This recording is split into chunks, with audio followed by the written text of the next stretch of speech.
saludo, Fermín. Gracias. Buenos días, colegas. Agradecemos a todos por su presencia. Continuando con los ateneos del Consejo de Electrofisiología de la Sociedad Argentina de Cardiología, tenemos el enorme placer y privilegio de contar hoy con el doctor Fermín García, quien es director del Laboratorio de Electrofisiología del Hospital de Pensilvania y profesor asociado de la Universidad de Pensilvania. Es importante destacar que Fermín es referente internacional en el campo de las arritmias ventriculares y relator en todos los congresos internacionales de la especialidad. En esta oportunidad tocará el tema de arritmias ventriculares de estructuras intracavitarias. Contamos además con un panel de destacados especialistas, como el doctor Luis Aguinaga, quien es jefe de electrofisiología del Centro Integral de Arritmias de Tucumán y expresidente de la Sociedad Latinoamericana del Ritmo Cardíaco, entidad a la que impuso sin duda su sello personal.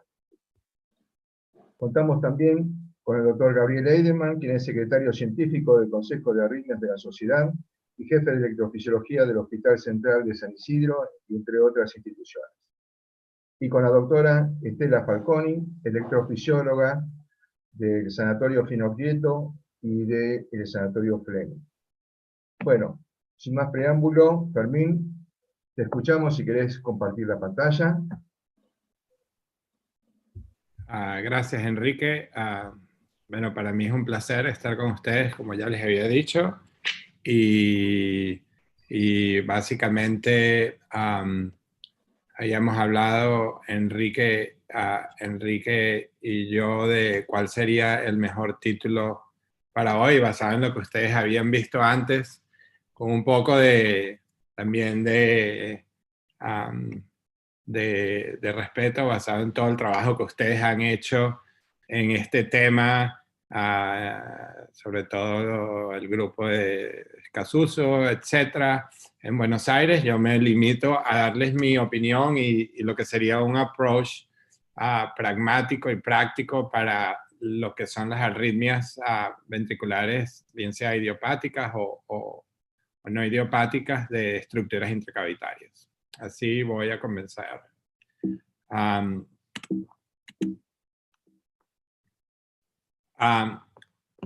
El punto básico de esta conversación es tratar de dar un approach pragmático a las arritmias ventriculares y estructuras intracavitarias.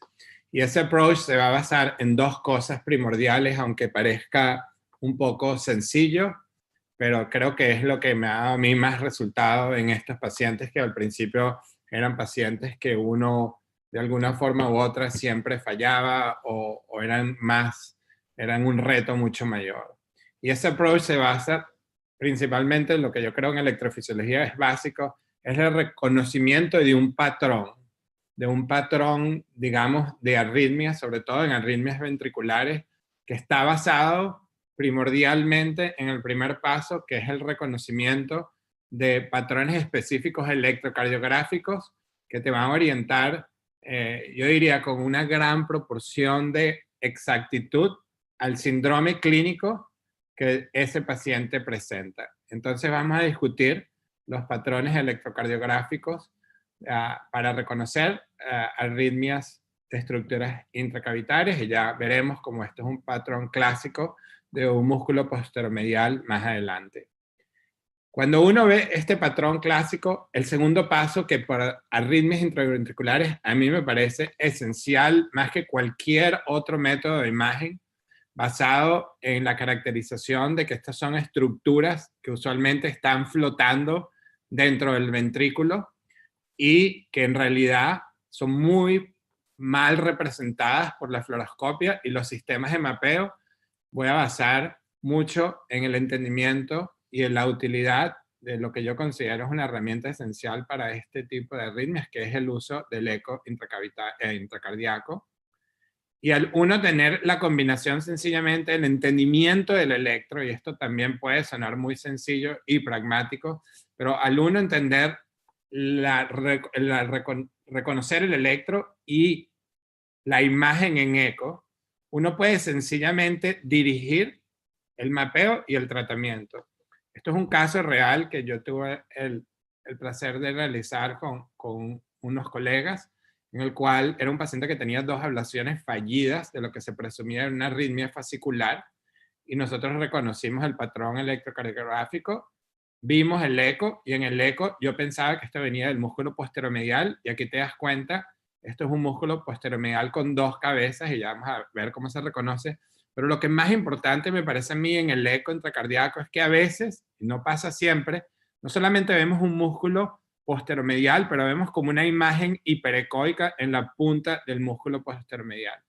Entonces, el punto mío es que si uno sabe que una arritmia viene de ahí y hay alguna imagen que consideraríamos para estructuras intracavitarias, lo que pudiera ser el equivalente a la resonancia magnética, y uno dice, bueno, aquí hay una anormalidad hiperecoica, yo sé que tengo una arritmia que viene de ahí, en vez de estar haciendo un mapa súper específico de miles de puntos, uno coloca el catéter en esa zona. Y el tercer punto de la presentación sería entender la parte electrofisiológica, porque somos electrofisiólogos. Si uno reconoce el patrón electrocardiográfico, la imagen, y uno va dirigido al mapeo, te das cuenta como en este caso, ves que en ritmo sinusal hay un potencial tardío en la zona hiperecoica del músculo, y ese potencial tardío se hace temprano durante la taquicardia, lo cual es como la forma sencilla a la introducción de yo explicarles que el concepto básico de este approach práctico es correlacionar el electro con el eco intracardíaco y un mapeo, bien sea muy limitado, como les estoy enseñando, con un catéter bipolar o con un catéter multipolar de cualquier compañía, bien sea Arrhythmia, HD Grid de St. o Pentaray, lo que ustedes quieran, pero nunca va a ser el mapeo la herramienta principal en 3D, sino este entendimiento básico. Y a la final, el entendimiento que fluoroscopia, como pueden ver aquí, el equivalente de la localización de este catéter en arritmias ventriculares es de muy poco uso, porque uno no puede entender en realidad dónde está ese catéter y qué es lo que está tocando ese catéter. Y eso es lo que vamos a ver hoy. Yo los refiero a este artículo, que si no lo tienen, yo con mucho gusto se los puedo mandar. Hace un par de años nosotros escribimos este review sencillamente para explicar lo que les estoy diciendo. Los vamos a revisar, la anatomía de las estructuras intracavitarias, principalmente papilares y banda moderadora, los patrones electrocardiográficos, que quiero que salgan con una idea muy clara de si usted ve un electro de este tipo, usted tiene un 90% chance de que va a ir a mapear la estructura que es y no pierda el tiempo en otras estructuras. Y lo que sería el approach práctico a ablación y mapeo de estas arritmias. Todo explicado con algunos casos.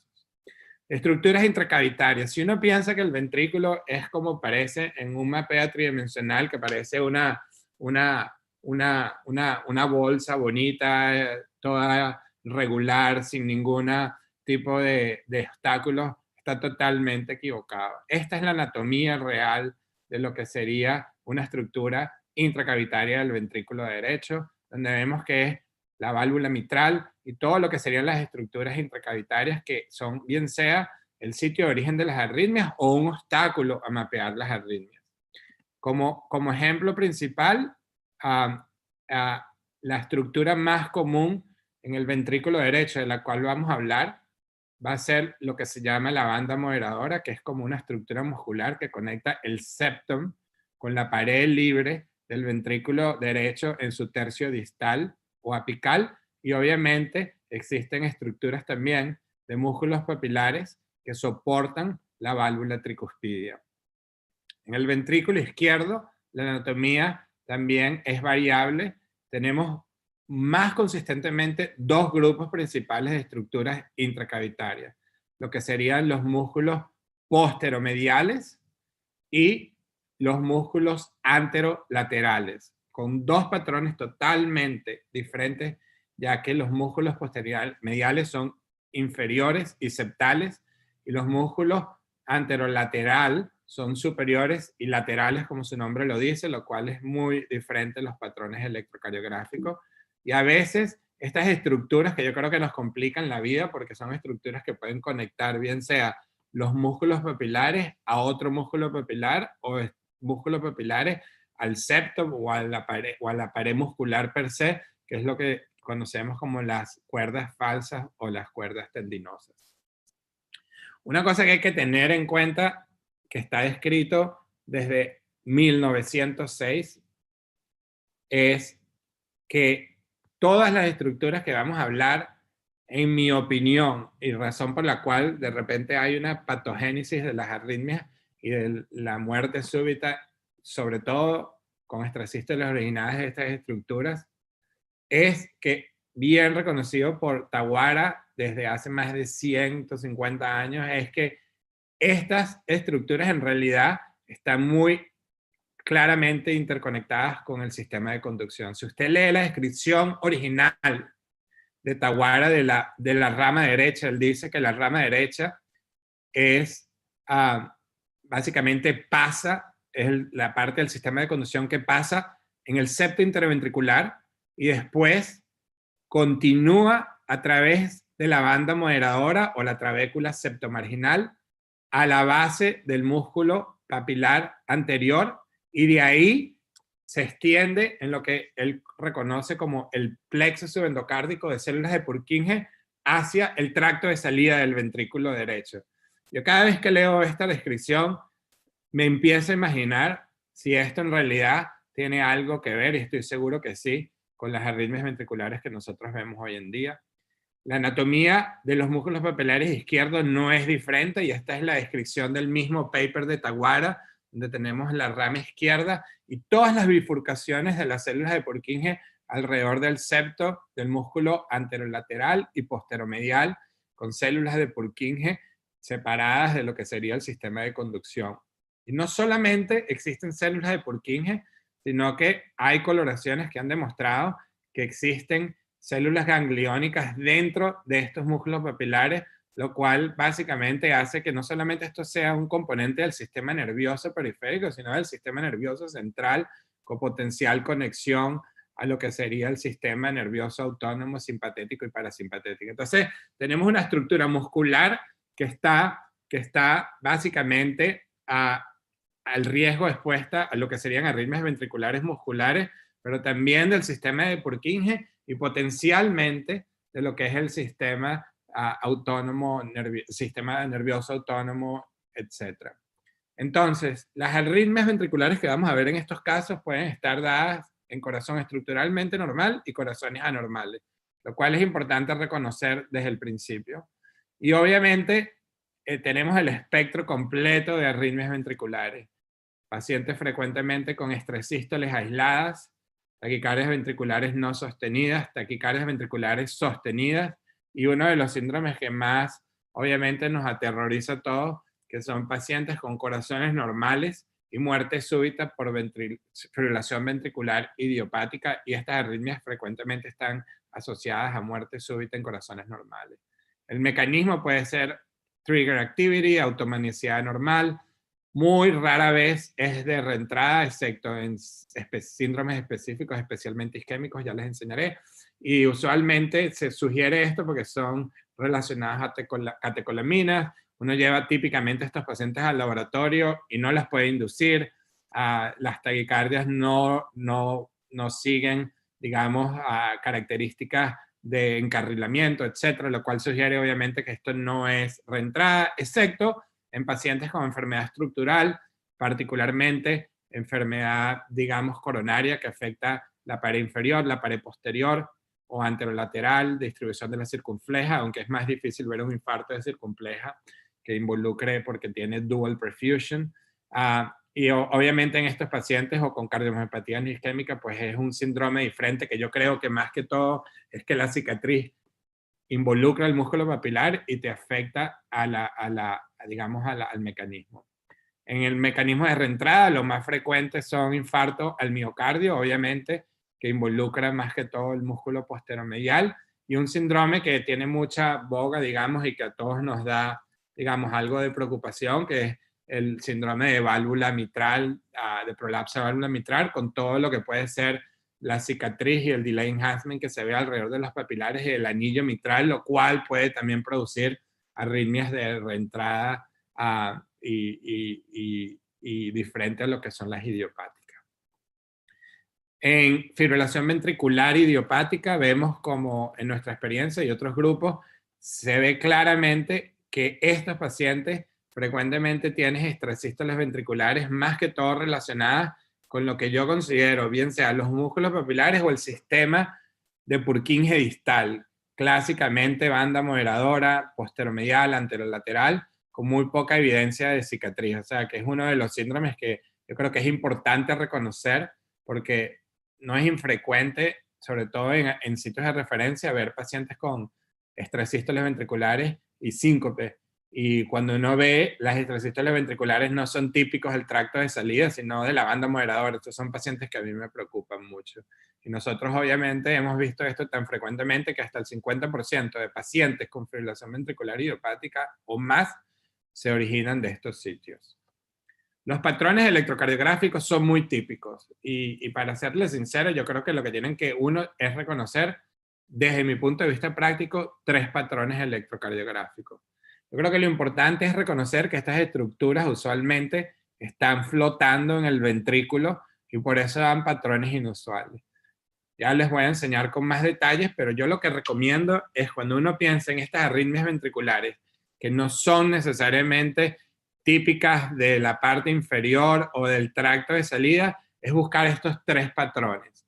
El patrón del músculo anterolateral, el patrón del músculo posteromedial y el patrón de la banda moderadora.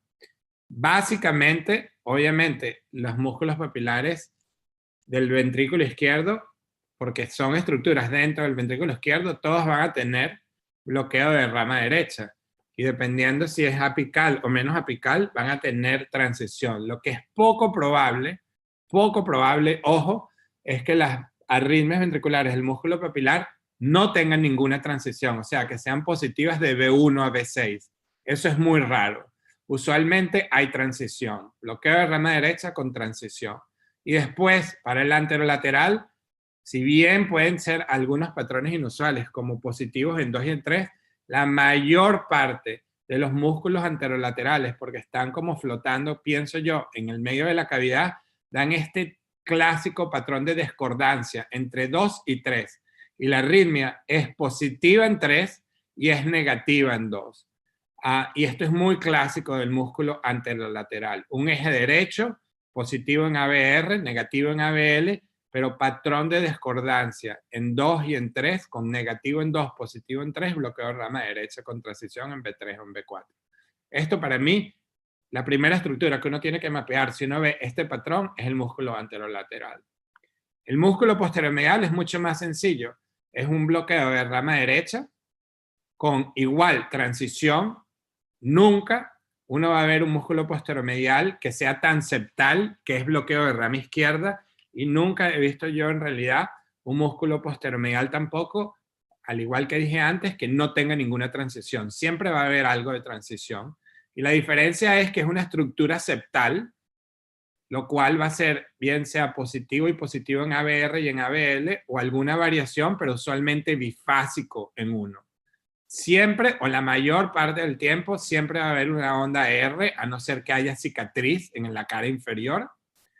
Y usualmente es eje superior, porque la estructura está en la parte inferior del ventrículo izquierdo. Y el tercer patrón es la banda moderadora, lo cual es completamente diferente porque es una estructura del ventrículo derecho, o sea que siempre va a ser bloqueo de rama izquierda y usualmente siempre va a tener transición en B4 o B5. Tenemos positividad en 1 porque la arritmia va de derecha a izquierda, entonces es negativo en ABR y positivo en ABL, perdón, y usualmente existe esta discordancia mucho más negativa en B3 que en B2 y el eje es izquierdo. Estos son los 3 patrones. Si bien vamos a hablar de la diferenciación en músculo papilar vesofascicular y banda moderadora versus, por ejemplo, válvula tricuspidia lateral, que se podría parecer en algo. En general, cuando uno ve estos patrones, ya uno tiene que estar empezando a pensar en estructuras intracavitarias para dirigir al mapeo. En cuanto a la diferenciación entre fascicular y posteromedial, esto es un electro de bloqueo de rama derecha con transición en B4, B5, eje superior, lo cual es muy poco probable, como ya les dije, que sea un músculo anterolateral, y la diferenciación sería, es esto, un músculo posteromedial versus una estructura fascicular posterior.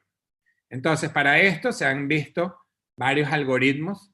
Yo aquí en este slide le voy a poner las 3 cosas que nosotros utilizamos hoy en día para diferenciar esto.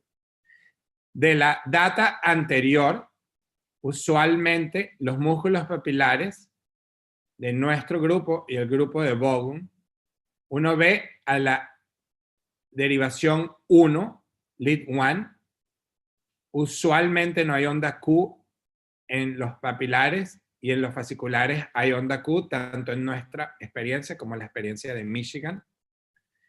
Y es un eje, obviamente, izquierdo. Últimamente, hace 2 meses, mi colega Rob Schaller vio todas las arritmias ventriculares para diferenciar papilar de otras estructuras. Y si uno se enfoca en B1, los patrones clásicos para arritmias papilares con un alto nivel de reproducción en B1 son R, R', R con una, digamos, una melladura hacia abajo, o R, R. Y usualmente los fasciculares, si bien son R, R, desde el comienzo del QRS hasta la primera deflexión manifestada por la segunda R, el tiempo es mucho menor que las arritmias de los músculos papilares. Entonces, si uno combina estas anormalidades en R y la ausencia o no de una onda Q en 1 y ABL, uno casi tiene 100% de diferenciación. Si algo uno lo va a mapear más idiopático hacia el lado fascicular versus el músculo papilar. Obviamente, este slide se lo puedo dar. Aquí, este paper fue publicado, todavía no está publicado, sino que está en online only antes de publicación, pero con esta combinación yo creo que tenemos bastante idea. Aquí yo les pongo una arritmia fascicular al lado de una arritmia de músculo posteromedial. Como les dije, uno ve a la onda a 1, en 1 y ABL, esta arritmia tiene una pequeña Q en 1, y después cuando uno ve a R, esto es R con un slur hacia abajo, y esto es R con una segunda R, pero con un como más delay, que parece mentira, pero es lo que pasa en las arritmias fasciculares. Al uno diferenciar estas dos, obviamente que puedes estar por 1 centímetro, y a veces es diferencia en realidad diferencial, pero yo creo que esto te da una idea de músculo papilar per se, o del tejido fascicular encima del músculo papilar, versus lo que sería una arritmia fascicular pura en un paciente joven característicamente. Y yo creo que ayuda al ver las dos diferenciaciones. Estos son electros clásicos de músculo papilar anterolateral, bloqueo de rama derecha con transición en B3, B4, como ven, RR o RR, un QRS ancho, que el ancho no tiene tanto que ver, sino la deflexión, el intrinsic coil deflection, que es lo del paper que les estoy hablando de hace un par de meses. Pero después fíjense en esta diferenciación muy clásica. Esto no es tracto de salida típico, esto no es válvula mitral típica, sino que hay un discordance entre 2 que viene siendo más negativo y 3 positivo, y esto es muy clásico de las arritmias del músculo papilar anterolateral, bloqueo de rama derecha, discordance en 2 y 3. Una cosa que sí es a veces frecuente, lo cual a mí también me asusta y no entiendo mucho el mecanismo, pero a veces uno ve estos patrones, casi que alterna entre un músculo anterolateral y un músculo posteromedial. Y obviamente que aquí uno cuando ve esto empieza a hacer la teoría si es que las dos válvulas están conectadas, perdón, los papilares están conectados uno versus el otro, hay diferentes salidas, son 2 arritmias diferentes. Pero yo cuando veo esto, honestamente, sobre todo en pacientes que tengan corazón estructuralmente anormal o válvulas mitrales anormales, y empiezo a ver este tipo de arritmias, casi que una reentrada entre los 2 músculos papilares, estos son pacientes que a mí me dan un poco más de ansiedad al momento de decidir si son idiopáticos. En cuanto al mapeo, yo creo que la clave es entender que si uno no tiene la arritmia, es muy difícil mapear de forma exitosa, con confianza, estos pacientes, porque el PaceMap puede ser deceiving. Entonces nosotros lo que tenemos que hacer es la menor cantidad de sedación posible, obviamente tratar de parar las drogas antiarrítmicas. Y una pregunta que siempre viene a colación es si uno prefiere un approach retroaórtico versus un approach transeptal, y voy a tratar de explicarles eso basado en eco intracardíaco en un momento. Y yo creo que es importante el uso de eco intracardíaco, básicamente esencial. Esto es la forma en que nosotros vemos los músculos papilares. El eco usualmente está en el ventrículo derecho y sencillamente uno empieza a hacer clock del ventrículo derecho y el primer músculo papilar que uno va a ver al hacer clock es el posteromedial, porque este es el septo y este es el ápex. Aquí pueden ver el músculo posteromedial con dos cabezas, la válvula mitral.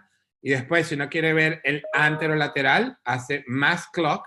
Y al hacer más clock, el eco se dirige hacia arriba y uno empieza a ver el músculo anterolateral. Ahora, es muy sencillo. Una vez que uno ve el anterolateral y uno decide cuál es la arritmia que uno quiere hacer ablación, pues te enfocas en ese músculo en particular o te enfocas en el otro, y si le das clock, en counter, pues vas de septo a pared lateral y arriba y abajo. Usualmente esto es todo lo que uno necesita para ver los papilares. Uno deja el eco sentado, digamos, en el ventrículo derecho y a veces le tienes que dar anteroflexión, posteroflexión, un poco de flexión hacia la derecha para tener mejor visualización, sobre todo en pacientes que tienen, digamos, un ICD lead, porque te produce un artefacto, etcétera. Pero usualmente con nada más el eco parado en esta posición es suficiente para ver las estructuras que uno quiere ver. Parece mentira, pero eso es todo lo que se necesita. Para la banda moderadora, la fidelidad es mucho mejor y yo creo que es esencial porque el eco ahora está dentro del ventrículo derecho y uno está viendo la misma estructura. Esto sería el músculo papilar aquí, que está pegado a la banda moderadora, que sería esta banda que uno conecta el septum con la pared libre del ventrículo derecho. De nuevo, son estructuras muy importantes. Otra cosa que es esencial para el mapeo es saber no solamente la estructura, pero orientar la dirección del catéter, porque es muy claro que el contact force no necesariamente es todo lo que es necesario. Esto es un ejemplo con Carto de el contact force. Y si yo les preguntara a ustedes qué prefieren, obviamente un contacto de 2 gramos, que vamos a hablar de eso en un momento, versus un contacto de 10 gramos, versus un contacto de 20 gramos, la mayor parte de la gente diría, bueno, 20 gramos a lo mejor es mejor porque es una estructura, pero no necesariamente, porque lo importante aquí es ver que usualmente para uno obtener un contacto de 30 gramos en un músculo papilar, uno lo que hace es empujar el catéter y la punta en realidad ya no está en contacto con el músculo papilar, sino que está en contacto con la pared del ventrículo izquierdo. O sea que normalmente, en mi experiencia, el success rate, si uno no usa cryo, sino que solamente usa radiofrecuencia, va a estar entre 5 y 10 gramos, no 20 gramos, obviamente no 2 gramos o 0 gramos, porque esto no tiene ningún contact force. Esto es algo importante también de entender de la utilidad del eco, que es guiar el catéter para tener, digamos, el contacto que uno quiere. La tercera utilidad del eco intracardíaco ya se les había sugerido, que es ver no solamente la estructura anatómica, sino que pensar una hipótesis si puede existir alguna anormalidad de sustrato que dé origen a la arritmia. En este caso lo que buscamos es zonas hiperecoicas. El problema es que estas zonas hiperecoicas las vemos frecuentemente en pacientes que no tienen arritmias ventriculares. Entonces uno se pregunta, ¿cómo sabe si esto es realmente anormal o no? Y lo único que yo les puedo decir, en este caso, por ejemplo, de un paciente con una arritmia ventricular que sugería origen del músculo anterolateral, es que cuando yo veo estas zonas hiperecoicas, lo que uno hace después es tratar de colocar el catéter en esa zona. Y aquí te das cuenta, por ejemplo, en este paciente con una zona hiperecoica, que en ritmo sinusal hay un potencial tardío. Y si nosotros en electrofisiología asumimos que un potencial tardío es representación de conducción lenta y potencialmente de una zona de fibrosis, obviamente cuando uno tiene una arritmia ventricular y estos potenciales tardíos se correlacionan con una zona presistólica, sobre todo si un pacemap es perfecto, yo creo que esta combinación de estos 4 factores, la orientación del catéter potencialmente, si es visible a una zona hiperecoica con potenciales tardíos, activación temprana, esto es como el dream slide. Esto es un paciente en realidad que yo tuve, que yo nunca, pocas veces lo he vuelto a ver de esta forma, pero que tiene todos los criterios. Digamos, la orientación con imagen a una zona hiperecoica, con un potencial tardío, con un pacemap perfecto y con un early activation potential. Yo creo que esto nos representa lo que es el best case scenario para digamos, mapear una arritmia de este tipo.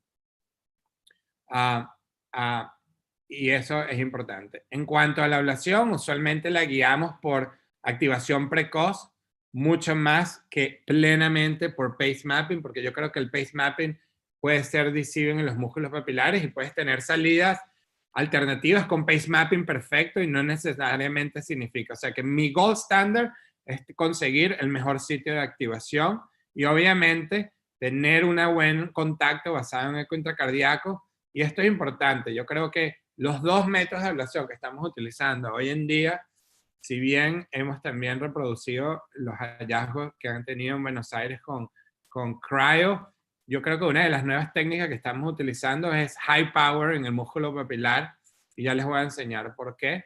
Y obviamente el endpoint es la eliminación de las trasístoles. Yo a veces espero una hora porque siento que estos son pacientes que a veces uno dice, bueno, success, los sacas de la sala rápido y llegan al holding area afuera y empiezan a tener extrasístoles ventriculares. Esto es un ejemplo de básicamente el tipo de lesiones con high power short duration que no necesariamente yo creo que es necesario achieve. Esto es un compañero mío haciendo una lesión de 50 vatios en un músculo papilar con un contact force de 5 gramos y ves el steam pop. ¿Ok? Básicamente, el punto mío de este slide, lo cual nos da un poquito más de flexibilidad. No estoy seguro desde el punto de vista de daño, nunca hemos visto daño al aparato mitral, pero lo que quiero decir es que la clave del eco intracardíaco para usar high power en músculo papilar es que el catéter tiene que estar en el músculo papilar y flotando, porque si hay un steam pop, usualmente no va a haber perforación. Ahora, si este catéter está metido por detrás del músculo papilar, entre el músculo papilar y la pared del ventrículo izquierdo, si hay un steam pop, particularmente en el músculo posteromedial o en la pared libre del ventrículo derecho, esto puede producir una perforación del ventrículo izquierdo. Y yo creo que por eso es que se han visto efusiones antes en pacientes de músculo papilar cuando no se usaba eco intracardíaco, porque era que el catéter se metía entre el papilar y la pared del ventrículo izquierdo, y sobre todo esto le dio mala fama a los catéteres irrigados, y yo estoy convencido era porque la gente, y a nosotros en nuestra institución, cuando digo la gente, porque también pasó en Penn, se hacía ablación, por ejemplo, de un infarto de la pared inferior o lo que fuese, y se trataba de hacer high power y no se reconocía que el catéter se puede meter entre la pared posterior y el músculo papilar, y un steam pop ahí puede producir una perforación del ventrículo izquierdo. Pero si el catéter está flotando, esencialmente sí, hay un steam pop, pero no va a haber perforación. Entonces, desde ese punto de vista, orientado por eco, algo de sistema de mapeo, bien sea CARTO-SOUND, en este caso tenemos un ejemplo de un mapeo del músculo anterolateral con HD grid, y puedes ver la zona precoz. Una vez que uno confirma todo eso con el electro y el mapa, este es el tipo de lesiones que estamos haciendo. Esto es con el eco de St. Jude. Aquí puedes ver que el catéter no está en contacto perfecto. Esto es con táctica y 50 vatios, pero te das cuenta que con un contacto de 5 a 10 gramos es todo lo que uno necesita. Y básicamente, al tener este contacto temporal con high power, uno puede tener lesiones muy, muy importantes en el músculo papilar. Entonces, en nuestra técnica, lo que hemos hecho es que nos hemos movido de empezar que si a 20 vatios, subir a 30, 40, sino si vamos a usar RF, es un contacto entre 5 a 10 gramos con visualización directa del catéter en la válvula, bien sea retrógrado o transeptal, y la decisión de retrógrado versus transeptal está basado en la mejor orientación. Por ejemplo, este músculo anterolateral, esta es la válvula mitral y el catéter entra directo. Muchas veces en el anterolateral yo prefiero utilizar transeptal y muchas veces en el posteromedial yo prefiero utilizar retrógrado, pero como les digo, varía dependiendo de la mejor forma del ventrículo de ese paciente al contacto. Y fíjese el tipo de lesión, esto es con 5 a 10 gramos y 50 vatios, y la lesión está dentro del músculo papilar. Esto ha sido con mucha caution, con mucho cuidado. Yo creo que lo que se ha modificado la técnica a través del tiempo para catéteres de radiofrecuencia en estos casos, este es este ejemplo en particular, aquí en el paciente con la estresístole frecuente y esta lesión 5 a 10 gramos con 50 vatios y mediación inmediata de la estresístole y de la taquicardia no sostenida, lo cual es un buen signo, obviamente, cuando uno ve esto. Y así es que se ha modificado la técnica a través del tiempo para radiofrecuencia. Obviamente una cosa que, igual que la misma experiencia que ustedes han tenido con cryo, la hemos tenido nosotros, y ha sido lo que es el contacto, que obviamente mi concepto de por lo cual cryo funciona, más que por hacer una lesión profunda, es porque puedes hacer una lesión con buen contacto, y yo creo que este es un ejemplo muy típico, y es la experiencia que ustedes publicaron, que es un catéter en un paciente con un corazón muy vertical, donde al prender el cryo, pues el catéter se pega inmediatamente en el ventrículo, sencillamente porque el frío del catéter hace contacto con el tejido. Y yo creo que esa es la mayor ventaja, no tanto una lesión tan profunda, sobre todo en el ventrículo izquierdo, que uno no puede usar el cryo más grande, sino que tienes que usar el de 4 milímetros o el de 6, pero no puedes usar el grande porque es muy grande. Lo único que yo les recomiendo es que tengan mucho cuidado, y yo sé que la publicación de ustedes no tuvo ninguna complicación, pero yo soy abierto a esto, no me pasó a mí personalmente, pero pasó en nuestra institución, que es que este catéter tiene que ser avanzado con mucho cuidado en la aorta. Nosotros tenemos un paciente que hizo una disección aórtica, un paciente muy joven, por tratar de hacer curl del catéter en la aorta, y este catéter es mucho más rígido que cualquier otro catéter. Y la otra cosa que es el Frixor Max, el más grande de los catéteres, es más corto que los otros dos catéteres. No me pregunte por qué Medtronic hizo un catéter más corto, y frecuentemente si uno tiene un corazón dilatado, si uno utiliza el Frixor Max, no te da suficiente para llegar al papilar, y es importante también tener eso en consideración para los papilares izquierdos. Pero al igual que ustedes, yo creo que esta experiencia es positiva, y la mayor ventaja obviamente de cryo, tanto en el corazón derecho, aquí tienes otro ejemplo, en el corazón izquierdo, es esencialmente la habilidad de que tienes mucho mejor contacto que tienes con ablación por radiofrecuencia. Otra cosa que yo creo que es útil, pero no está disponible en Latinoamérica tanto, y nosotros tampoco lo tenemos disponible, pero no lo usamos tanto. Este es un slide cortesía de Hiroshi, y es un concepto que es interesante, pero yo no estoy seguro que se reproduce tanto, pero como técnica de ablación es el uso de estereotaxis, y este video en vitro donde ellos dicen que si uno empuja el catéter, obviamente se mueve con el corazón. A mí lo que me gusta de este catéter, de este video, es que yo en mi cabeza pienso que si yo voy a hacer algo con radiofrecuencia, yo tengo que buscar la forma que este catéter esté en contacto de esta forma. Y ahí es donde uno tiene que idearse, basado en eco intracardíaco, si uno le quiere entrar por abajo, si le quiere entrar por arriba, si le quiere entrar por un lado, porque la única forma que esto va a funcionar es así. Y yo creo que la única diferencia de la experiencia de la gente que usa estereotaxis es lo que les expliqué con un contacto de 5 a 10, con high power, que yo creo que con radiofrecuencia es donde nos estamos moviendo todos a utilizar eso. Entonces, yo creo que high power con contacto de 5 a 10 versus crioablación potencialmente son técnicas parecidas. Esto es un caso interesante que básicamente evidencia lo que les había dicho. Este es un paciente de 15 años que me lo refirieron por taquicardia, fibrilación ventricular recurrente con un trigger que ya ahora ustedes ya son expertos en reconocer, bloqueo de rama izquierda, transición en B4, y ves que es un eje superior, inferior, no necesariamente superior. Y esto es importante porque si es un paciente muy joven, el corazón es vertical y la banda moderadora puede simular un tracto de salida del ventrículo derecho, lo cual es importante reconocerlo, porque no siempre las arritmias de la banda moderadora son eje superior.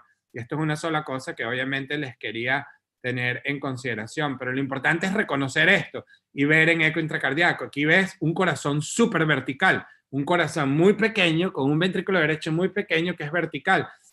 Y lo importante es lo que hemos modificado esta técnica para tener mejor contacto. Te das cuenta que eso es lo que te estaba tratando de decir con los estereotaxis, es imaginarme cómo puedo hacer yo para tener mejor contacto en la estructura intracavitaria. En este caso, meterse por detrás de la estructura intracavitaria y jalarla hacia atrás de manera de tener buen contacto. Cuando ves esto y uno la jala hacia atrás, pues tienes un contacto de 10, de 15, y ahí puedes hacer una buena lesión y tener un buen resultado. Obviamente nos queda lo que es la diferenciación de los pacientes con prolapso de válvula mitral.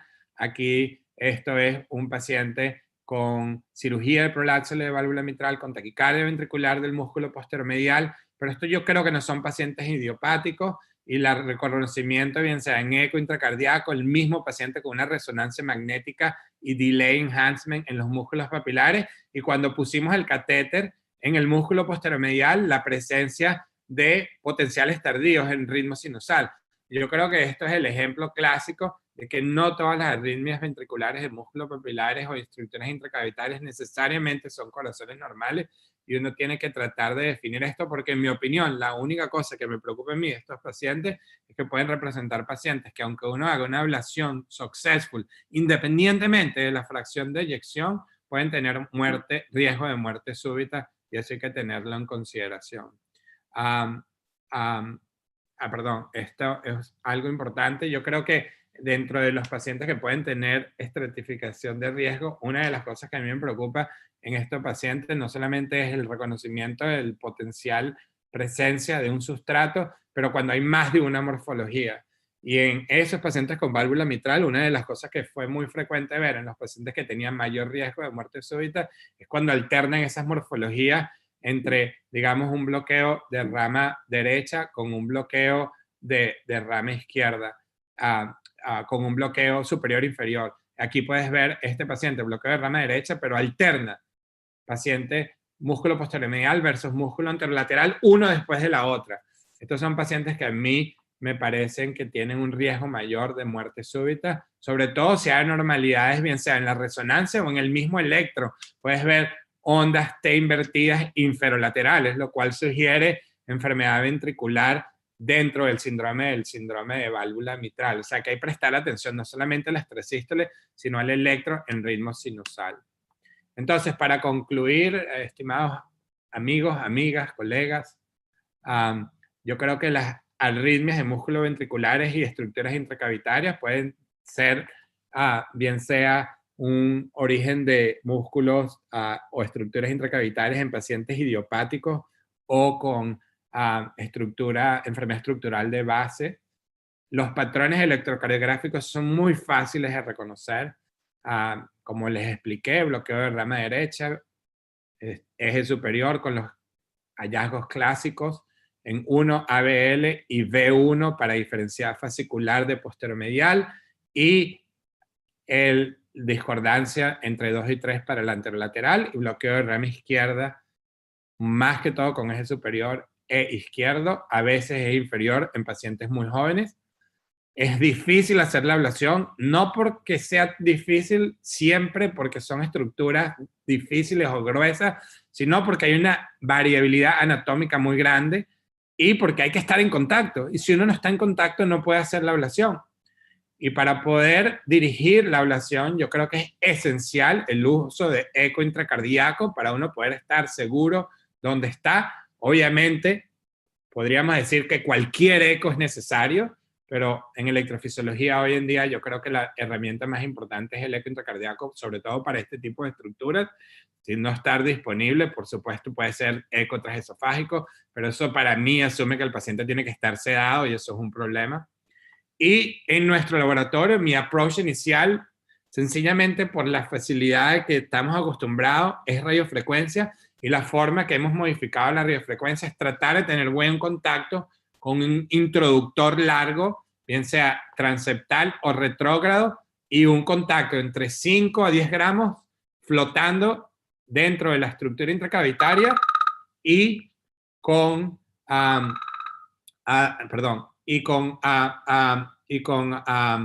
alto high power, bien sea 50, 45, si hay catéteres que puedan hacer alto, pero visualizar. Obviamente, crioablación es una buena alternativa y en algunos laboratorios están haciendo half normal selling. Yo no utilizo tanto half normal selling porque me parece que dentro del endocardio lo que produce es más steam pop, sobre todo si uno va a utilizar a alto power y lo más importante es high power. Y bueno, con esto termino la presentación y estamos aquí abiertos. Voy a dejar de share my screen para que hagamos el follow-up y las preguntas que ustedes quieran. Muchas gracias y gracias por su atención. Gracias, Fermín. Creo que voy a representar a todos y digo que la charla realmente fue brillante y que la verdad que muy enriquecedora. Y bueno, vamos a empezar con las preguntas. Luis, ¿querés comenzar con alguna pregunta?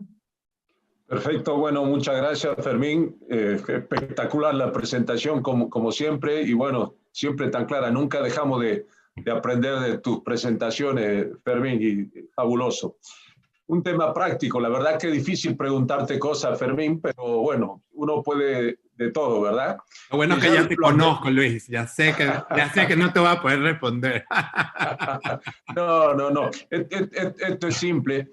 Y hacia un tema súper práctico, ¿no? Estuvimos haciendo una revisión hace poco con el tema, charlando con los fellows, decíamos, que encuentre la solución a la inducibilidad, porque es frecuente que el paciente venga a la sala y después tener una alta carga rítmica y demás, no tenga ninguna, ¿verdad? Pese a haber suspendido drogas, hacer poca sedación, hacer maniobras de estimulación, demás. Hicimos una revisión y encontramos un par de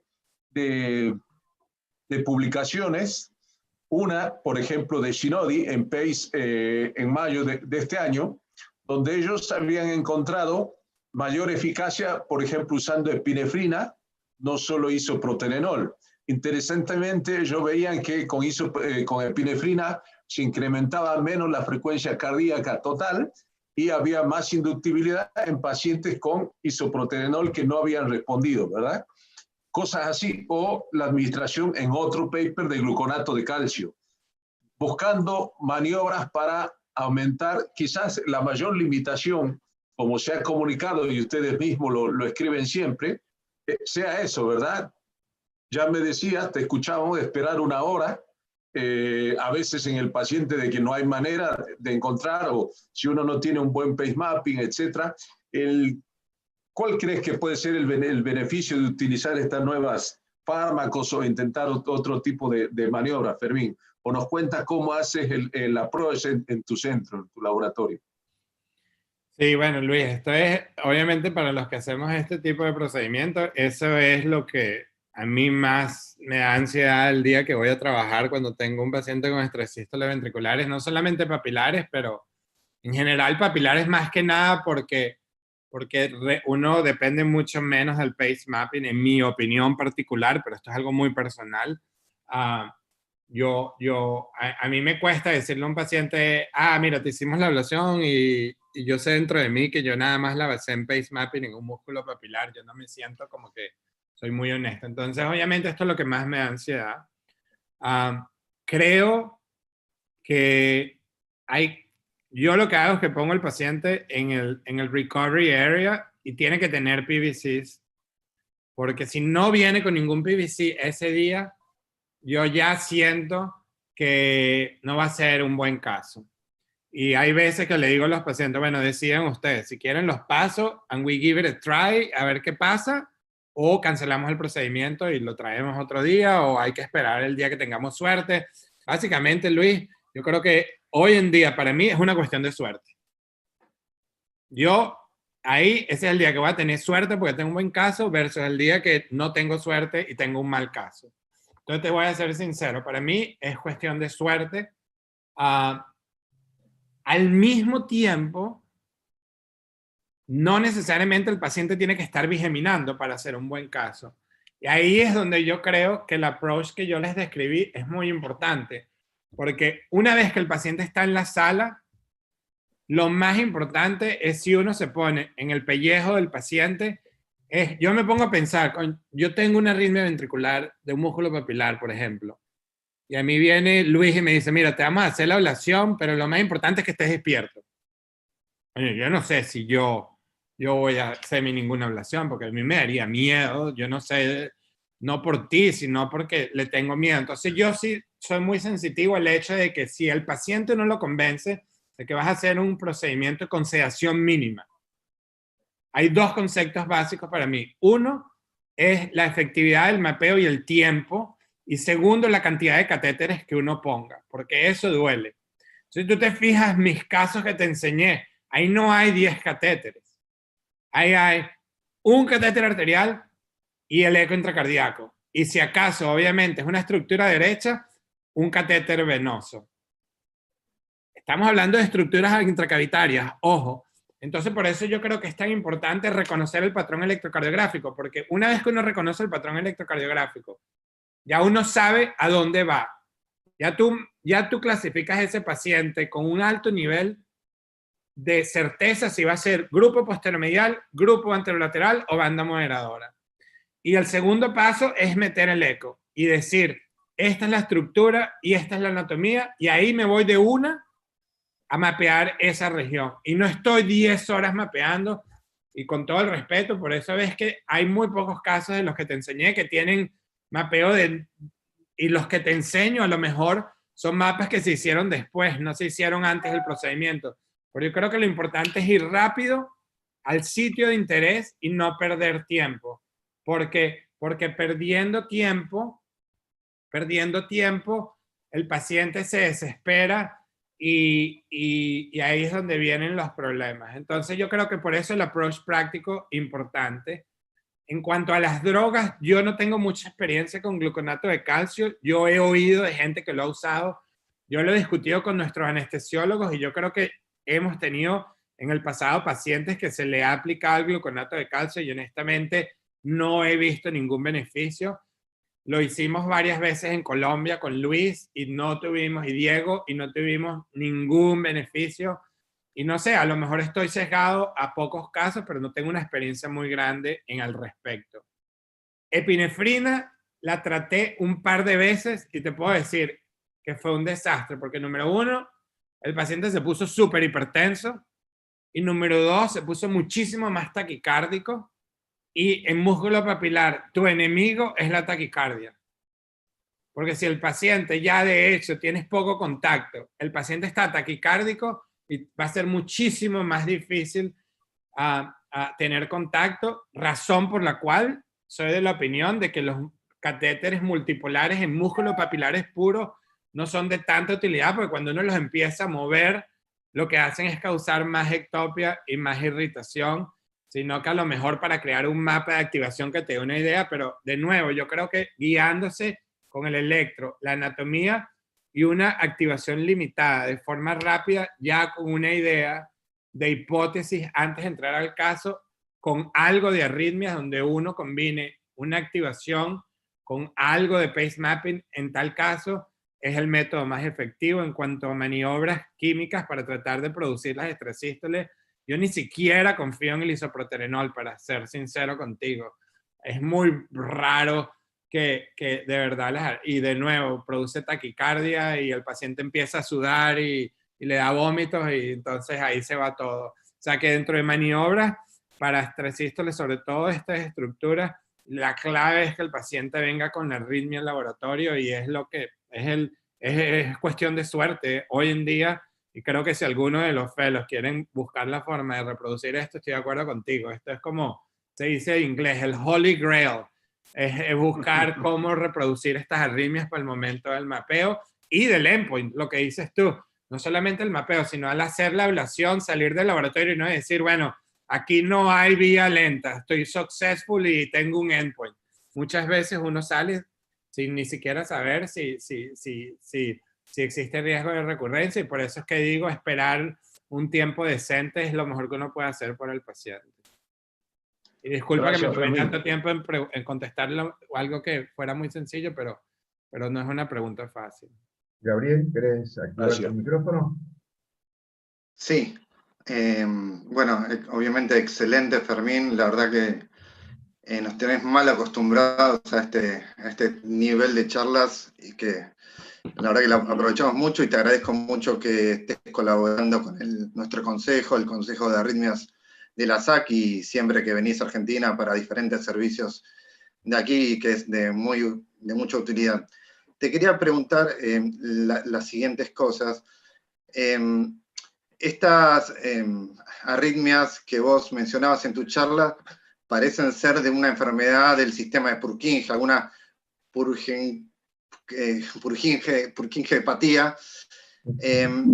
¿Vos crees que más allá de la carga de estas extrasístoles, si uno ve un paciente con este tipo de extrasístoles que vienen de los músculos papilares o de la banda moderada, tenemos que abrir más los ojos para quizás tratarlos en forma más precoz por quizás un riesgo, creo que no se sabe, de generar fibrilación ventricular?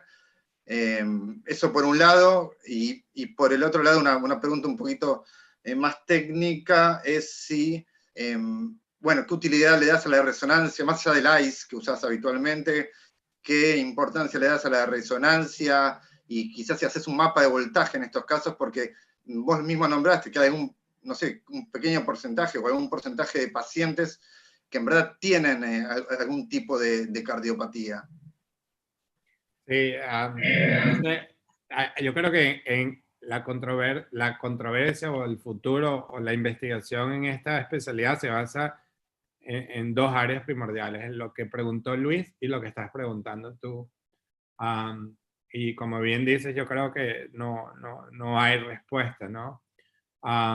Cuando uno ve estas arritmias, yo creo que es muy difícil pragmáticamente diferenciar si son realmente de origen muscular o de origen fascicular. Yo creo que hay pacientes de pacientes, ¿no?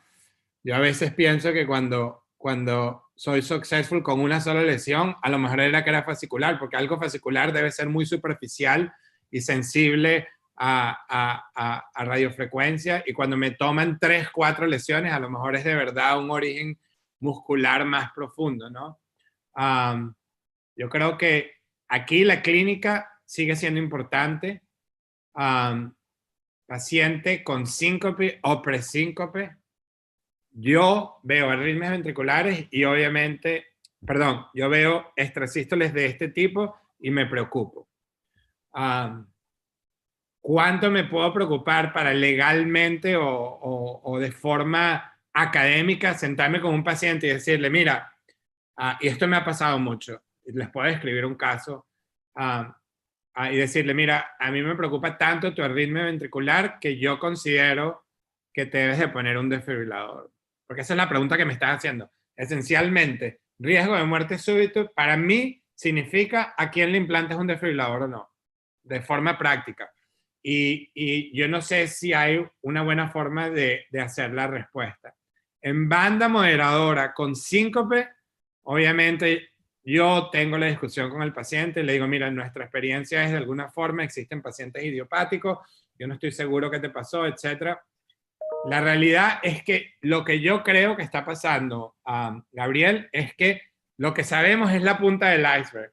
Son los pacientes que sobreviven muerte súbita, que de alguna forma le hace un electro cuando llega y tiene extrasístoles de la banda moderadora, o yo no sé cuántos pacientes ustedes han visto, pero yo he visto toda esta serie de nosotros, son pacientes que esencialmente han tenido suerte y han sobrevivido muerte súbita porque alguien los resucita y cuando llega la ambulancia le hacen un trazado y está teniendo estrés. Esta es la forma que nosotros hemos descrito esto.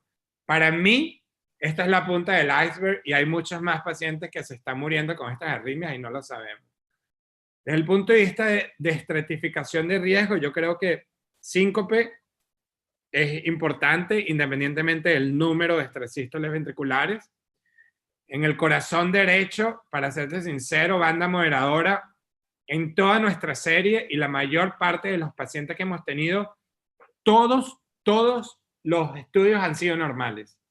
Mapeo de voltaje, resonancia magnética, estimulación programada, isoproterenol, procainamida, ninguno tenía brugada, nada sino sencillamente extrasístoles de la banda moderadora con síncope y fibrilación ventricular. O sea, que a mí me da mucho miedo, pero ese síndrome es real y existe. Y no hay ninguna otra forma sino sentarte con un paciente y tener la discusión. En los músculos papilares del ventrículo izquierdo, de nuevo, es la misma teoría. Si vas a hacer resonancia, nosotros tenemos una publicación, hay una cardiólogo que le interesa mucho esto en Penn, pero tienes que hablar con el radiólogo o el cardiólogo de imágenes y tienen que enfocarse en el papilar, porque usualmente, al menos en Filadelfia, tú mandas a hacer una resonancia y ni siquiera mencionan los papilares, ni siquiera los mencionan.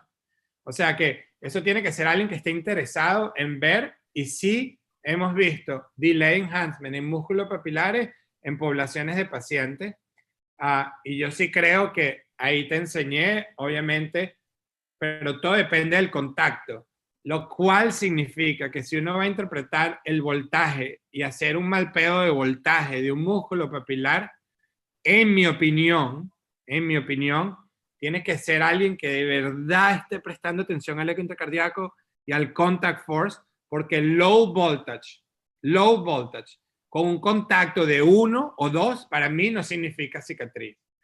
Para mí, cicatriz en un músculo papilar, no solamente como lo vemos en la pared lateral del ventrículo izquierdo o en el epicardio, tiene que tener lay potentials y delay activation. Son más que un mapeo de voltaje, yo diría es la presencia de electrogramas anormales, fraccionados, lay potentials, como lo ves en cualquier otra cicatriz. Y tienes que tener mucho cuidado, y esto te lo digo yo, lo he visto yo frecuentemente en Filadelfia, gente que nos refiere pacientes porque le hicieron un voltage map del ventrículo izquierdo y los músculos papilares son low voltage. Pero ¿cómo sé yo que en realidad estaban en contacto? Y si utilizas un catéter multipolar, ¿cómo sabes tú que el técnico estaba agarrando los puntos cuando el catéter estaba estable y no cuando estaba causando extrasístoles? O sea, que tienes que tener mucho cuidado, porque yo sí creo que eso es una pendiente resbalosa, es decir, tiene que ser alguien que está prestando mucha atención al contacto y que de verdad vea. Ahora, si tienes buen contacto y ves potenciales tardíos, yo estoy convencido que eso es un tejido anormal. ¿Y cuánto eso produce riesgo de muerte súbita en un paciente con una fracción de eyección normal? No sé, mira, no te sé decir, pero ese es el paciente. Te voy a poner un caso, un ejemplo, un caso que tuve, una paciente de 41 años, me la refieren por disfunción ventricular por carga alta de extrasístoles, que se las documentan durante un embarazo. Y la paciente tenía básicamente una resonancia que no tenía delay enhancement, pero no era normal, alrededor de la válvula mitral, extrasístoles de 4 morfologías, 2 de ellas músculo anterolateral y músculo posteromedial. Al momento de la presentación, la fracción de eyección era como del 35-40%, con una carga como del 40%. Y yo la llevé a la sala del laboratorio y le hice la ablación. No le conseguí significativamente anormalidades, a lo mejor algo en un músculo papilar, pero nada significativo. Le hice programación, estimulación programada, no le induje taquicardia ventricular. Y al follow-up, la fracción de eyección le mejoró como al 45%, con una carga ahora como de 2000. ¿Qué haces? Para mí eso es un paciente que tiene un síndrome que no lo sé reconocer, y honestamente, son pacientes que lo que yo hago es yo me siento con ellos y le doy toda la data, le explico lo que yo siento y yo dejo que el paciente decida si quiere un desfibrilador o no quiere un desfibrilador. Porque yo no tengo guidelines y no existen guidelines para estos pacientes, porque la mayor parte de los pacientes que estamos hablando aquí con muerte súbita y estas arritmias tenían función ventricular normal. Y nunca se le había documentado ninguna arritmia ventricular. O sea que, Gabriel, es una excelente pregunta. Yo creo que aquí es donde uno tiene que ser médico y sentarse con los pacientes y tener una discusión y no pensar que uno lo sabe todo y que el riesgo o es muy alto o es muy bajo. Y la respuesta correcta yo no la tengo basada en evidencia. No, es que yo creo que no existe. No sé, disculpa también a ti que no te dé una respuesta blanco o negro, pero es que creo que no existe. Muchas Creo que gracias. estuvo muy bien. Estela, ¿tenés tu pregunta? Sí, ¿qué tal? Muchas gracias. Muy buena la presentación. Tenía dos preguntas. Una, el catéter de crioablación. Pensando, no sé si ustedes tienen disponible ahí todas las opciones o si lo dejan tal vez para un segundo procedimiento, si no logran estabilidad con el primer procedimiento, pueden hacerlo todo en el mismo, pensando que nosotros no lo tenemos de esa manera, todo. Y lo otro es que en el momento antes de la ablación, el abordaje retroaórtico o transeptal, ¿qué lo termina de definir? ¿Solo el electro o hay algo más para definir empezar el procedimiento de una manera o la otra?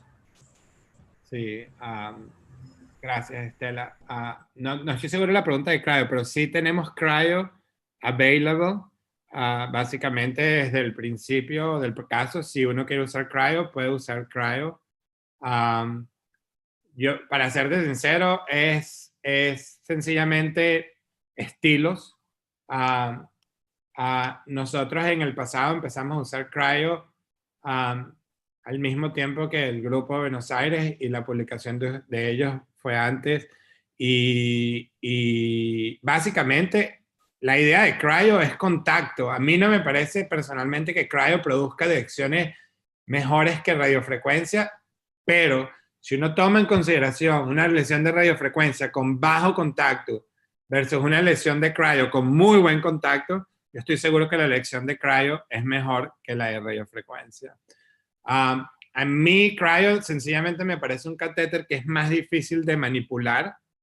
Yo preferiría usar el Cryo Max, pero como les dije, por alguna razón, ese catéter es más corto, porque yo creo que estos catéteres los diseñaron más que todo para arritmias en pediatría y para vías accesorias y AVNRT, no para otro tipo de arritmias. Ese catéter es más corto que los otros catéteres, entonces de cryo, técnicamente a veces uno no lo puede utilizar.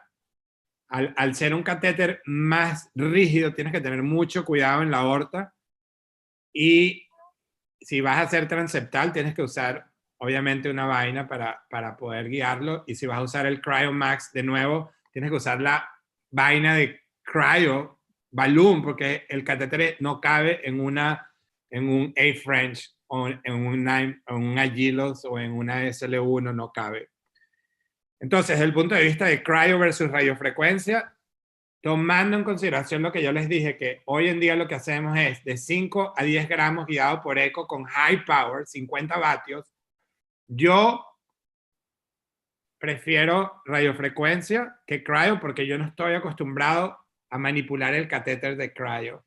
O sea que es cuestión de gustos y colores si tienes las dos cosas available.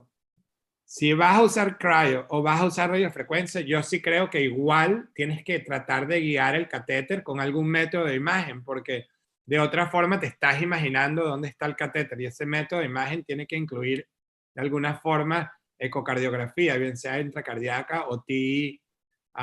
En TI, como te digo, el problema es que el paciente tiene que estar anestesiado, si no tiene que estar despierto con un tubo metido en la garganta por horas, o a no ser que el procedimiento sea muy rápido. Entonces, para resumir, cryo versus radiofrecuencia, yo creo que es cuestión de gustos y colores.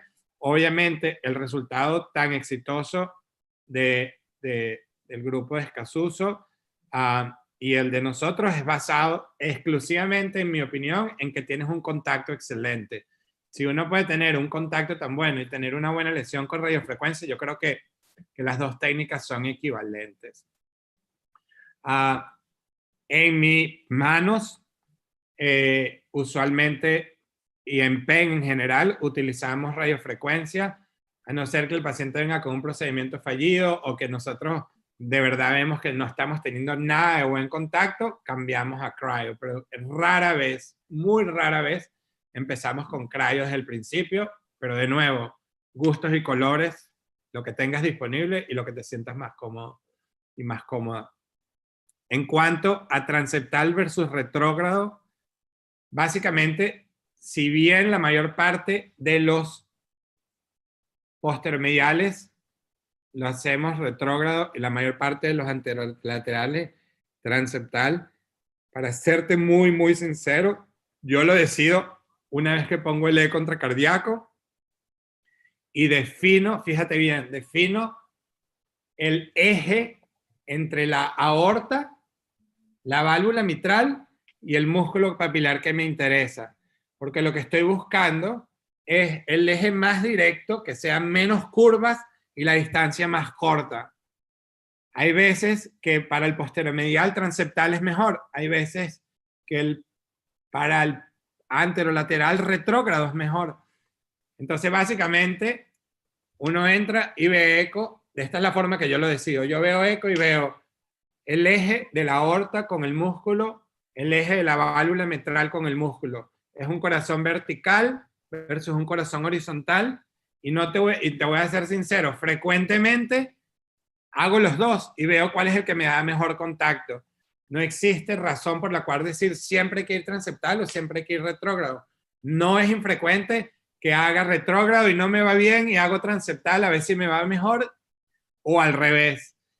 O sea que a la final del día es lo que te dé el mejor contacto al momento de mapear, usualmente basado el approach al principio en el alineamiento del músculo y la distancia con la punta del catéter, idealmente, y lo baso en cómo se ve la imagen en eco intracardíaco.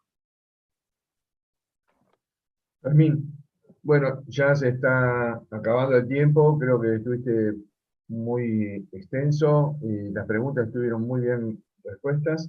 Tengo algunas preguntas del auditorio, si tenemos algunos minutos, si tenés la voluntad. Andrés Klein de Canadá nos pregunta, ¿cuántos segundos para 50 watts?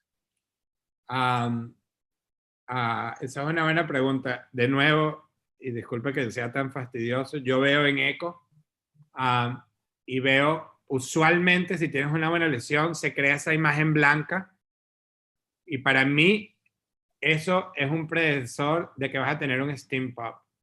A veces nos sorprende el steam pop y tienes un steam pop antes de que hagas una lesión. Usualmente con 50 vatios, con 30 segundos máximo, tienes una lesión. Usualmente no necesitas más de eso. Si a los 30 segundos tienes dos componentes, uno es cómo se ve la imagen en eco. Usualmente no ves mucho cambio en la impedancia como lo ves en otras áreas del ventrículo. Y segundo, que estás viendo la respuesta de la lesión, la respuesta de la arritmia a la lesión. Entonces, si tú tienes 10 segundos y ves que se forma blanco, sabes que tienes una lesión, pero también si tienes 10 segundos y te das cuenta que la arritmia se elimina, sabes que estás teniendo efecto. Por eso también es tan importante tener un endpoint durante la ablación. A 50 vatios, con buen contacto, usualmente más de 30 segundos, el riesgo de steam pop sube significativamente, sobre todo si no hay efecto, yo no continúo la lesión. O sea que te puedo decir que entre 10 y 30 segundos, rara vez más, prefiero hacer varias lesiones de 30 segundos y cambiar el catéter de posición que hacer una lesión en los músculos papilares de 50 vatios por 3 minutos, porque creo que seguro vas a tener un steam pop. O sea que la técnica usualmente es casi que el concepto, para serte sincero, de AFib son casi que high power short duration más que contacto prolongado, sino lesiones más cortas con high power guiadas por eco. Es como una modificación de high power short duration en AFib, pero en el tejido ventricular. Maravilloso. El doctor Roberto Keegan, nuestro amigo, nos pregunta qué deberíamos hacer o no hacer para evitar las lesiones aórticas en la manipulación de los catéteres. Bueno, con cryo, no sé, en general, en general, lo que yo hago es hacer la curva en la aorta ascendente, giras el catéter como si fuera un pigtail y lo subes como si fuera un pigtail doblado.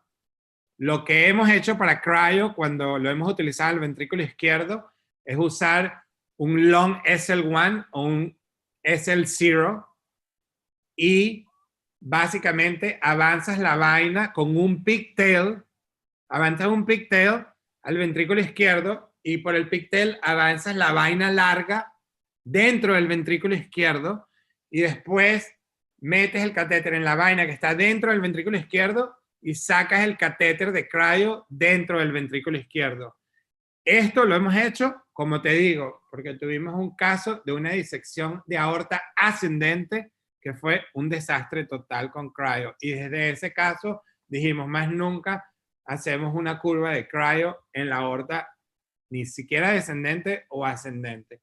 Con el catéter de ablación, esencialmente es lo mismo que para cualquier acceso retrógrado. Rara vez hacer la curva en la válvula o en la aorta ascendente, sino que haces la curva en la aorta descendente y una vez que el catéter se pone como un pigtail, ahí lo avanzas retrógradamente. Tenemos otra preguntita de Carlos Lavaret.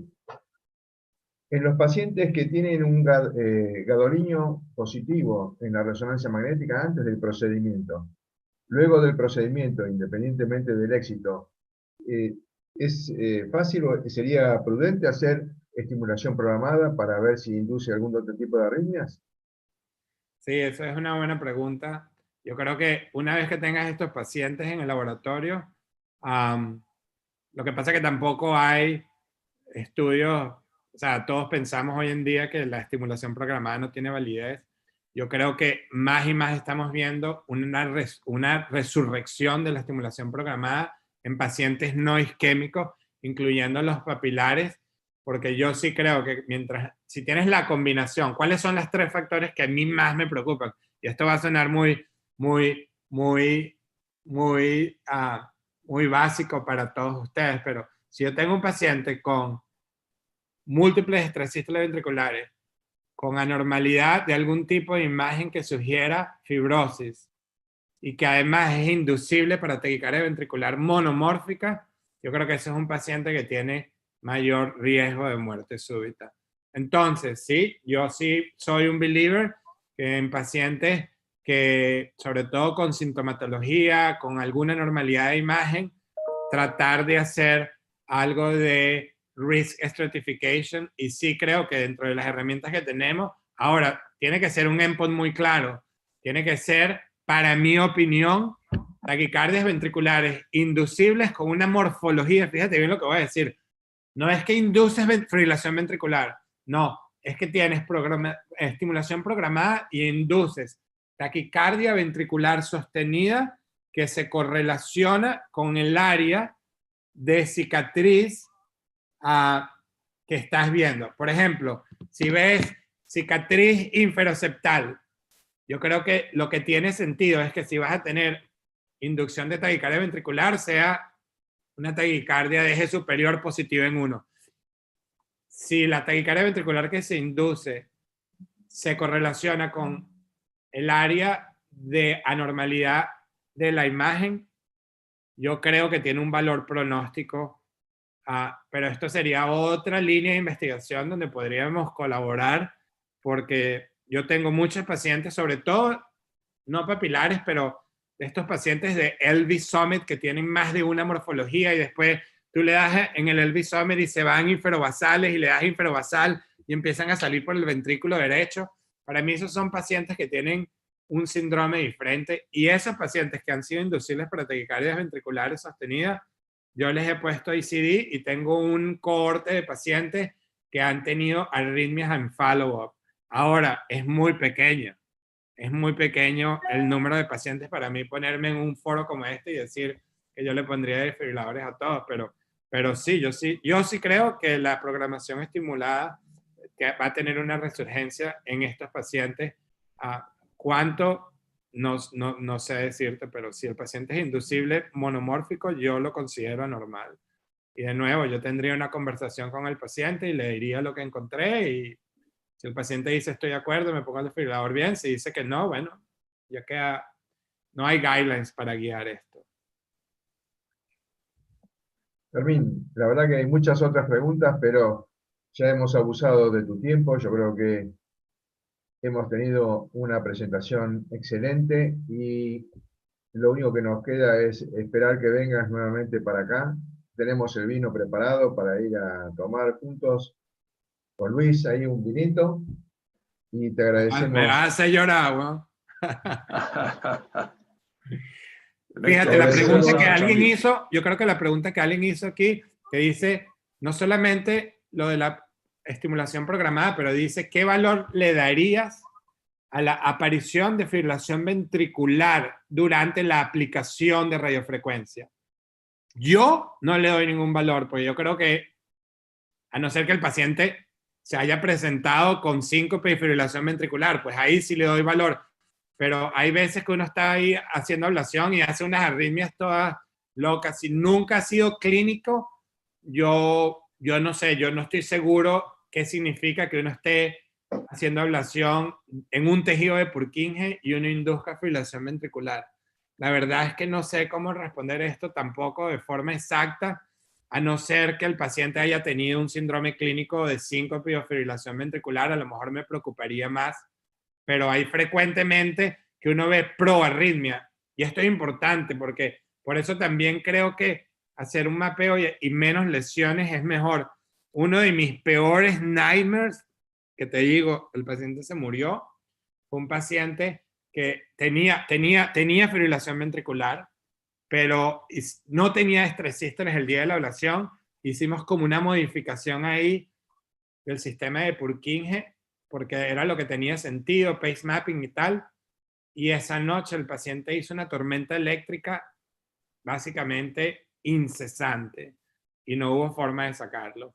O sea que no sé, tanto puedo interpretar esto de estimulación de fibrilación ventricular al momento de hacer la ablación como algo positivo. Al mismo tiempo también pienso que estos son arritmias que uno tiene que tratar de ser muy preciso en la lesión que uno va a dar, así como si fuera una bomba láser, que vas a hacer una buena lesión y tratar de una buena lesión sea la lesión, porque creo que en esta zona, sobre todo el sistema de Purkinje, existe la posibilidad de proarritmia con ablación extensa, y creo que eso también es importante mencionarlo. La temperatura, gracias, no sé si me están preguntando, 50 vatios, y la temperatura que te deja 50 vatios con tácticas o Smart Touch, que es 42 grados, creo. O sea que es más que todo power, y la temperatura 42 grados. La recidiva, bueno, depende de qué tanto se sienta uno bien o no con el resultado, pero puede ser tan alta como el 20 o el 30% algunas veces. Y yo creo que dentro de las arritmias ventriculares idiopáticas, esta es la que tiene más alta recidiva, pero esperemos que más que todo con las técnicas que describimos, la recidiva sea menor. Y creo que ahí más o menos cubrimos todas las preguntas hasta abajo, Enrique. Sí, Fermín, esta charla quedó grabada, así que el consejo después la va a distribuir para que todo el mundo pueda verla nuevamente, y los que no pudieron entrar, que fueron muchos, también la puedan ver. Y se va a autodestruir cuando abran los vuelos argentinos, porque no es que más nunca me va a invitar, porque la charla está grabada. La charla como en Misión Imposible, la charla se autodestruye cuando se acabe el COVID. Claro, porque vas a venir a darla personalmente. Por eso te digo. Gracias, Fermín. Gracias a todos, y gracias a todos por participar. Gracias, Un Luis. fuerte abrazo a todos, a todas. Muchas gracias. Y cuiden mucho. Muchas gracias, Fermín. Muchas Estamos gracias. en contacto y siempre a la orden, ¿ok? Gracias, Hasta Fermín. luego. Chao. Gracias. Buenas noches. Chao. Hasta luego.